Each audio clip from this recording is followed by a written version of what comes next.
Guinée bouge, Brazil bouge, maman. Afrique bouge, monde bouge, papa. Guinée bouge, Brazil bouge, maman. Afrique bouge, monde bouge, papa. Taïba ça lancé style. Mbote bele, mbote na bandimi. Nous sommes à bandimi ya Dimnet TV.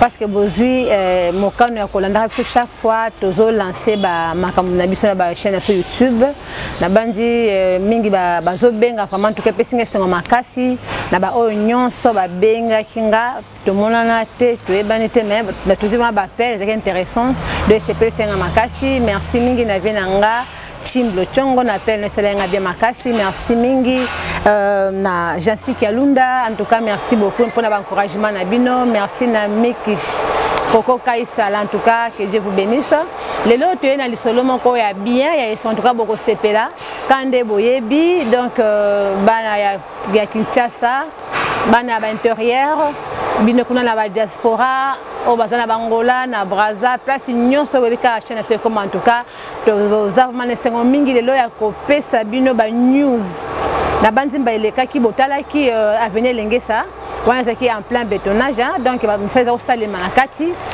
batu mingi basenga ki market de la misana tina suka to pesa bango la suite na kati ya video to salaka wana elenge moko asenga ki alobeke to kosenga na mokonzi mboka penza ye moko akitana mabele awa ya makala poto za nesenga kokoka parce que ba initiative ba mokonzi mboka balobeki bafanda pendant 60 ans nde bazawana en aucun jour ba ko visiter bango donc c'était le tout premier président de la République to bengi Fachi Béton de weka béton de bétonné partout oyo après cette initiative ya kotonga venu après 60 ans et puis lelo oyo ye moko akiteki na mabele ya makala donc parce que avenue on est relié au moins 5 communes tu as Ngiringiri tu as Bumbu tu as Selembao tu as Makala donc matibati et que côté ya bypass en tout cas ils ont remis sengo makasi et bongo mokolo mercredi au tikoleka na tongo en tout cas qui somme benda bika donc bana Makala bana Bumbu bana Selembao bana Ngiringiri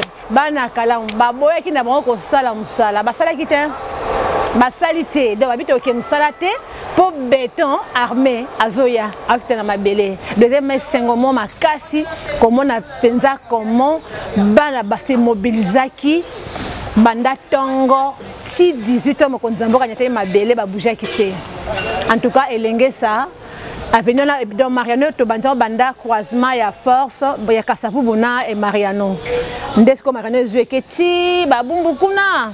Donc, a dit construction, en tout cas, merci Nabino Makas. Merci Banandi Construct. D'entreprise Moko ya Pamba Pambati.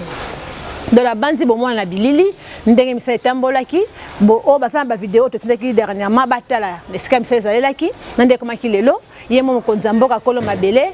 Akiteki na bana makala o to benga dans les oubliettes quoi o ba bosana o ba mona do ba tsukate mais mokonzamboka lokola yemo combattre à balabala d'abord atambola balabala bunda bitumba na balabala ka pona le lelo donc ayebi peuple nae ayebi ba coin reculer nyonso de celle kamba okamba pensa ke ko mona mokonzamboka atelemi tibeton akitina makala butu et puis yako kamozani asa en plein consultation ya union sacrée de bozolada mais tango asilisi mbala moko mokonzazi de noye bateau mokonzande na tuka nzamba pambole kaka azwimi tukaye wana butu ake na mabele ya makala na banzi bokolanda bilili makasi to mona Dixon Kalenga en tout cas na bosante parce que senga kingai ba image bien en tout cas tout tindelanga ba image donc ça ba bilili donc Merlin Imperial mais moi aux États-Unis yo combattant Tongo ezali na susino makasi ko bete fonzane salema donc maloba yo lobaki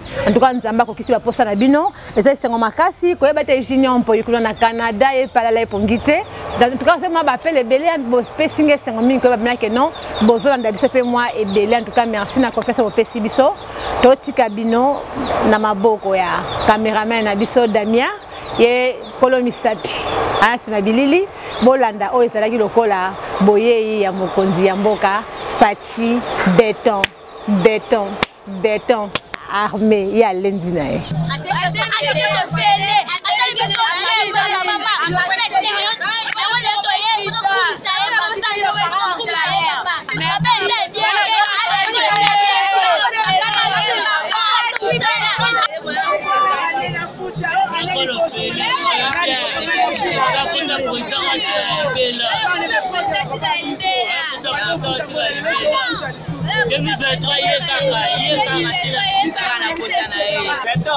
Fachi père le qui est le peuple d'abord de la poste le roi a eu souci na biso mon abiso la poste a mon abiso ça va sali mon abiso la gratuité on a l'école de la gratuité c'est vraiment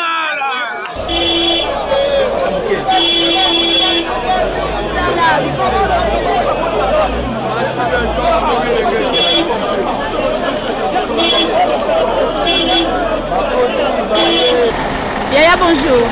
Bonjour maman. Tu es dans la commune de Bungu. Na Avenue Lengesa. Oui. Tu as vu que mon compte à la Avenue Lelo, tu as vu que ça fait plusieurs années. Vous avez abandonné. Bon, les gens comme on a mon compte à Mboka et en plus, entreprise mène à Mboka le a dit construction et c'est ça et c'est mon années.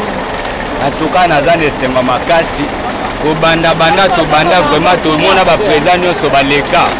Donc féliciter premièrement le président de la République na initiative Oyazu ya kosaisa elengesa makala oyo qui fermé le nom makala to moment na circulation comme intense.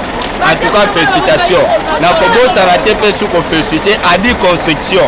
En tout cas musala aweza très bien na sepeli makasi elo na kosenga na bete ndenge yemoko président azokoma sur le terrain naza vraiment assuré que misala ekosila pour suivre nde mutu ezalaka so suivre eza te misala ekobeba po bapesa adi mbongo ebele aye bape kosala mosala kitoko elengesa eza nzela oyo ezosunga bumbu makala partout même toutes les communes donc elengesa eza sava je félicite vraiment adi mosala kitoko gouvernement atika te gentimi ngobila afongola miso apesa bango mbongo soki bana mbongo mingi te basa mpe mosala malamu te elengesa eza nzela oyo mosala eza makasi kuna so mati kuna ngomba bakobani ba entreprise musu bakokango te na féliciter vraiment maman.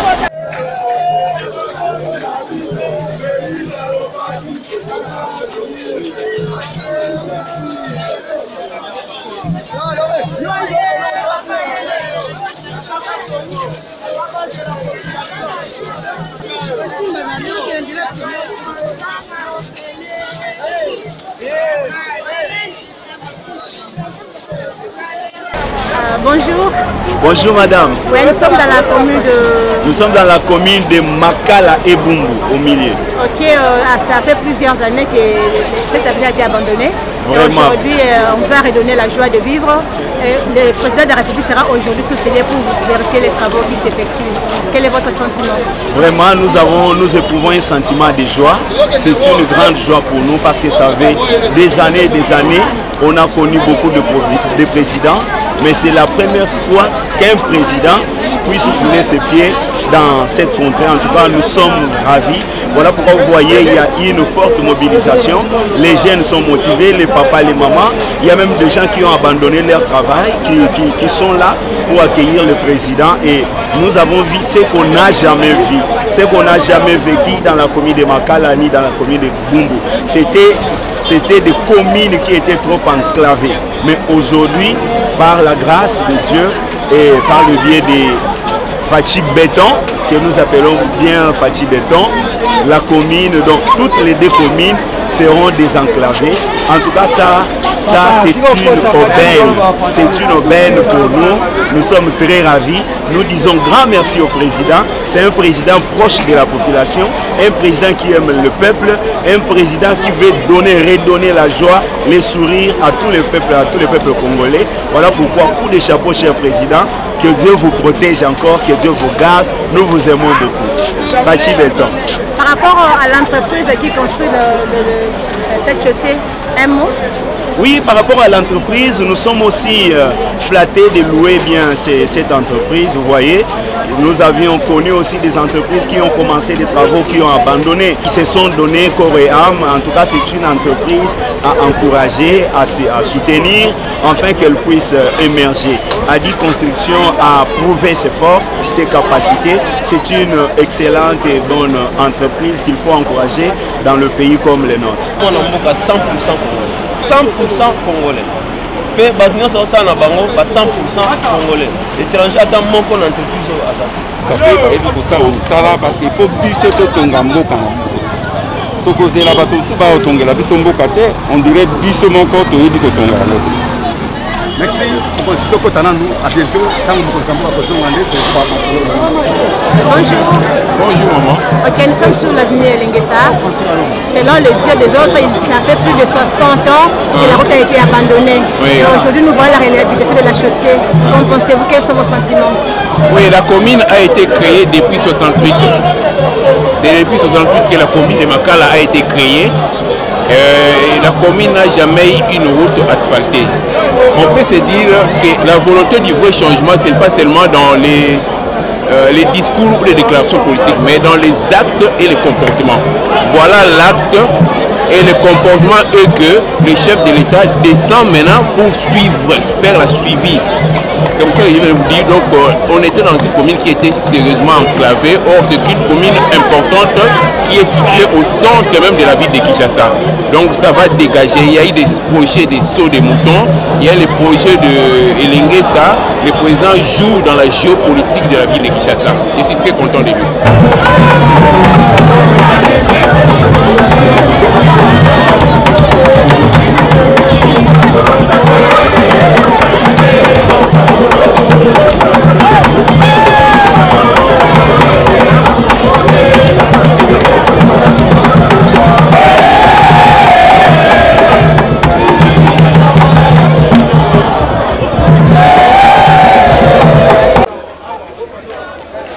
Elenguessa, une des principales artères de la ville de Kinshasa, partira désormais du croisement avec l'avenue Kasavubu sur place Mariano vers Bypass, cette grande route séparant les municipalités de Mongafula et Selembao.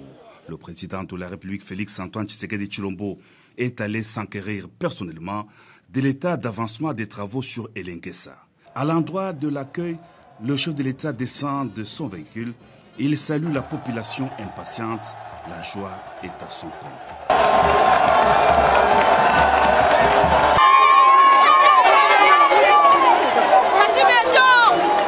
À son arrivée, le président de la République a été salué par le gouverneur de la ville de Kinshasa, Jean-Tini Ngobila, et une délégation de bourgmestres, 6 au total. Il s'est mis aussitôt après à la visite d'inspection de la route sous les explications du gouverneur de la ville en compagnie d'une marée humaine tout le long de l'avenue Elenguessa. La joie de la population se justifie par l'importance de cette route qui va relier 6 communes de Kinshasa, Kalamu, Ngiringiri, Makala, Bumbu, Selembao et Mongafula. Les travaux s'exécutent en 2 phases, celle de réhabilitation de l'artère complètement terminée et celle de construction d'une nouvelle route à partir du marché de Makala vers l'arrêt Armée du Salut sur Bypass. Les travaux sont exécutés par l'entreprise Adi Construct sous la supervision de l'hôtel de ville. Ils s'inscrivent dans le cadre du programme d'urgence du président de la République. C'est tard dans la soirée que le chef de l'État a quitté la commune de Makala sous les ovations de la population infatigable de cette contrée de la capitale qui s'était mobilisée spontanément pour réserver un accueil délirant au président de la République.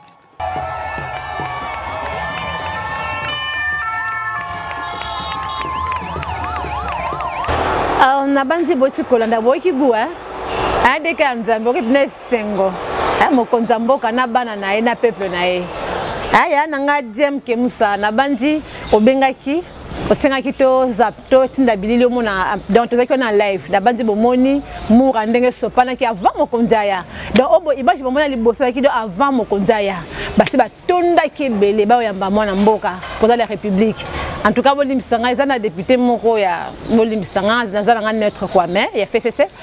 Akendaki 3 semaines passées kuna alobi que non ndenge zawa misala ezo salemawa eza misala ya Jean-Tini Ngobila et puis deux ans compte a fait cesser papa donc type na ba toka e ba boire la kati ya mai bese mbala suka pour 60 ans après tout le monde na makadam na kati ya Makala donc les mbala suka ba toka e ba boire la kati ya mai deux ans plus on a bandi bomoni muranda so palaki kaso ngaza présent Jean-Tini Ngobila bandi bomoni DG ya Adi Construct.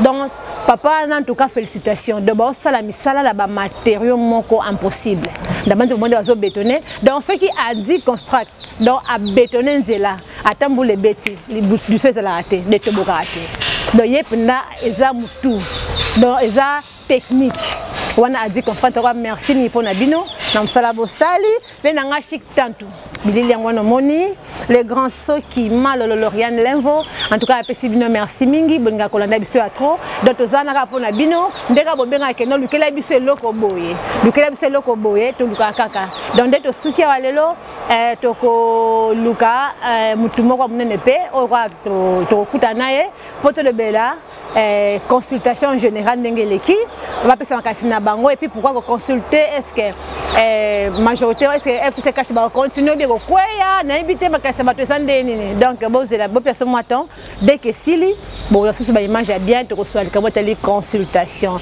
donc za pona lelo na pesibino merci mingi je vous love mon vieux Chimlo Chongo de Kanzambe mon grand frère propre Ango kotono yango wana merci mingi na Merlin Imperium mais moi na miki la bandi yo ozabna IDPS zoka ba pota balabala bandi ba résultat bo mona jina on po yango de boti misala et so mina kata Kinshasa donc Pacifique bisebi to kutel susumbala oyokoya na bandi bo zane bo sepeli komo na bilili to zana pona bino na zana pona bino si y a quelque chose bo besoin d'information en tout cas bo hésiter dans quelques ba commentaire bo salaka bo komi bo zango pour ça comme ça to koyeba ko sala pour ça na bino en tout cas pour aujourd'hui j'ai dit ciao béton armé a bétonné kaka tel macadam 2023 bana makala ba lobby muntu amekate azelongi na ye afansa makala ke non élection keba donc kuna bakangi béton armé do abiso ka pas béton armé